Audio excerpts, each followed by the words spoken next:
Hey everyone, my name is Sean Cecil from the Oculus Institute, and today I'm going to teach you guys the warning signs of attachment. Okay, so I was having a discussion with somebody on a thread recently where we were talking about whether or not this person was emotionally attached to a certain outcome. And the reason this is important is because when people get emotionally attached to particular outcomes, it tends to trigger a whole series of changes that makes them way less likely to actually get what it is they're attached to. A good example for this is clinginess, right? So in romantic relationships, if somebody's being really, really needy and really, really pushy and really, about it, that tends to not serve them well in their ability to get the relationship.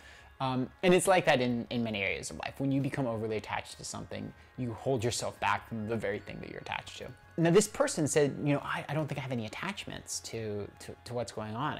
I don't understand why this, and this, and this, and this aren't working, and so on and so forth. And I made the comment that most people struggle to actually know whether they're emotionally attached.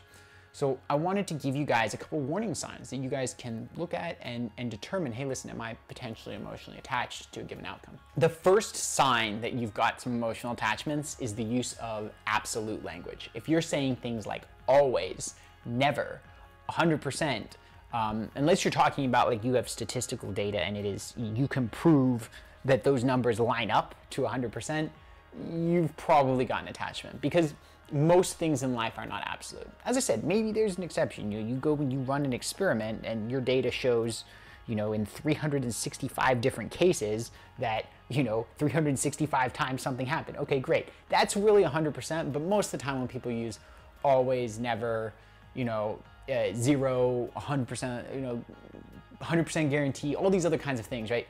That is normally a sign of emotional attachment. Closely related to this is polarization.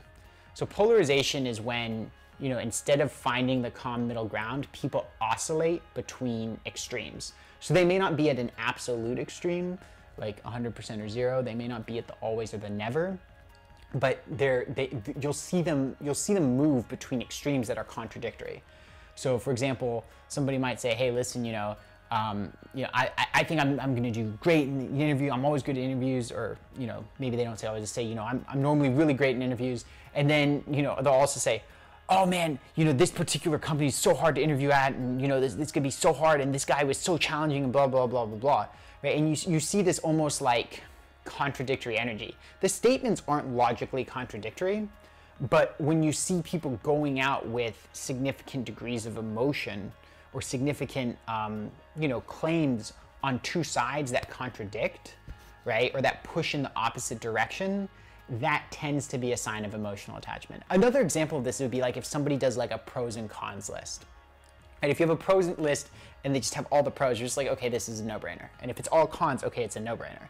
And if it's like a couple pros and a couple cons, it's like, okay, they've put some thought into it, and, here are the things. But if you see someone who's got this laundry list of pros and this laundry list of cons, now you've got an emotional attachment. Now, to be honest, somebody who's got, all pros or all cons, they've probably got an emotional attachment too, because there's probably absolutes and stuff in there.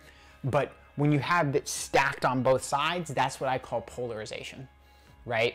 And when people are polarized, that tends to create a problem. Again, a great example of this is relationships. So if you have somebody in a relationship where, one day they're telling you, how awesome you are, and then the next day they're, telling you how crappy you are, right? That's a polarization, and that speaks to this kind of like emotional chaos underneath the surface. The third sign of attachment, and this is one that I use all the time with people, is bad logic. If people's logic doesn't make sense, it's very often a sign of attachment. Because what happens is that people will start with what they want to be true, what they're attached to, what they need to be true, and then they'll reason backwards. Now the problem is, when you're reasoning backwards, you have no guarantee you're actually gonna land at a real premise. And so then when they try to go forwards again, you'll see these gaps in logic. You'll see these non sequiturs. You'll see these logical fallacies. You'll see, where they'll go from this thing and then they'll just jump to something else with some ad hominem or some, well, what if this, or some, assumption of the consequent, or any of these other kinds of things. And if you don't know logical fallacies, just go Google list of logical fallacies. Being aware of that will really, really, really help your thinking. But whenever I see somebody doing that, it's almost always because there's an emotional attachment. Because naturally, if you don't have an emotional attachment, the natural way to reason is to start from what you know and then reason forward, right? And that's generally going to be a solid chain. You know, occasionally you might have something here or there where, you know, you thought that one thing was true and something else was true, but, you know, generally it's a solid chain. But if you start from the front because of an attachment and move backwards, your logic is going to be all screwed.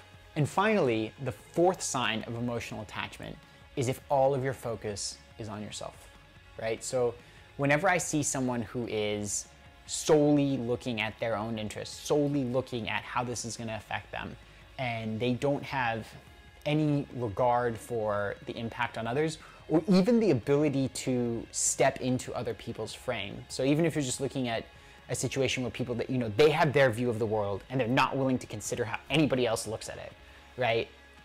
That self-focus that, you know, hey, I'm only going to look at it from my frame, you know, and you'll see this where people, you know, for example, will not express gratitude. Somebody who's not emotionally attached, you know, will very often express gratitude for something or another. But like if you see something where somebody probably should be expressing gratitude and they're not, and they're just in their head and focused on themselves and all this, it's definitely an emotional attachment there. And the whole thing with you know, being attached to your frame of seeing the world and not seeing it from the perspectives of others and empathizing with the perspectives of others, that's also a you know, another sign of this massive self-focus, and that's, you know, that's almost always a dead certain sign of attachment. Almost certain. Gotta avoid the absolutes. Hey everyone, if you found this video valuable, if you found a new perspective that's gonna help you in your career or in your personal development, then I've got one more free gift for you. I've put together a free diagnostic quiz to help you figure out exactly where you are on the path to career freedom and what you need to do next. Just a few short multiple choice questions, and you're gonna get a rating of where you stand in terms of your career fulfillment. You know, how is your job affecting you? How much does it align with who you naturally are? With your financial success, and with your internal alignment, your own sense of inner peace, and how that plays out in your life. Additionally, it will also show you which toolboxes are going to help you achieve higher levels in the ratings that were most challenging for you, as well as what next steps you can take to make sure that you gain those skills and you get the rewards. So if you want to go take that quiz, just go to www.oculusinstitute.com/purposequiz. No lines, no spaces, no dashes, just www.oculusinstitute.com/purposequiz. I'm looking forward to seeing your results. I hope you get a lot out of it, and I'm looking forward to helping you take those next steps.